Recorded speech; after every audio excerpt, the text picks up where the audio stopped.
السلام علیکم ویورز، آپ ہمارے چینل کو سبسکرائب کر دیا کریں اور ساتھ ہی بیل کے آئیکن کو بھی دبا دیا کریں تاکہ ہر نئی آنے والی بریکنگ نیوز آپ تک پہنچتی رہے۔ مکہ مکرمہ وزارت حج و عمرہ نے بتایا ہے کہ رواں سال عمرہ سیزن کے آغاز سے لے کر اب تک 27 لاکھ فرزندان توحید مملکت آ چکے ہیں۔ ان میں سے تقریباً 23,41,000 افراد عمرے کی سعادت حاصل کرنے کے بعد وطن کو واپس رخصت ہو چکے۔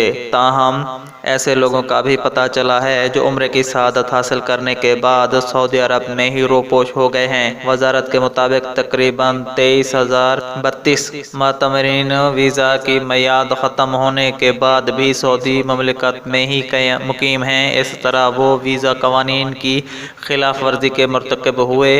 ان غائب ہونے والے معتمرین کے بارے میں متعلقہ اداروں کو اطلاع دی جا چکی ہے۔ وزارت حج و عمرہ کی جانب سے بتایا گیا ہے کہ رواں عمرہ سیزن یعنی یکم محرم الحرام 1440 ہجری 18 جمادی الاول 1440 ہجری تک 32,70,164 عمرہ ویزا جاری کیے جا چکے ہیں۔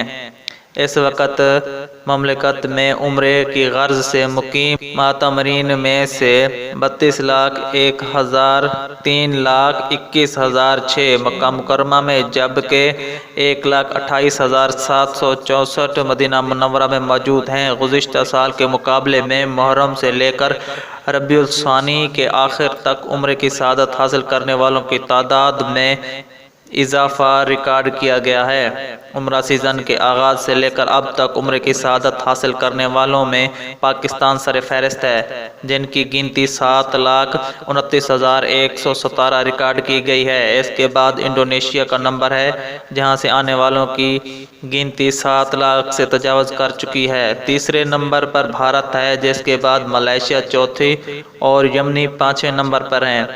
زائرین نے اس موقع پر خادمین حرمین شریفین کی جانب سے زائرین کے لیے قیام و طعام اور سفری انتظامات کو بہت آمادہ قرار دیا۔ معتمرین کی آمد کا سلسلہ جاری ہے۔ وزارت کی جانب سے کسی پریشانی یا شکایت کی صورت میں حرمین میں قائم شدہ وزارت حج و عمرہ کے ذیلی دفاتر میں موجود اہلکاروں سے رابطہ کیا جا سکتا ہے، جہاں درجنوں زبانوں کے جاننے والے افراد زائرین کی پریشانی کا ازالہ کرنے کے لیے موجود ہیں۔ اس مقصد کے لیے 992 ای میل یا سوشل ویب سائٹ سے بھی رجوع کیا جا سکتا ہے۔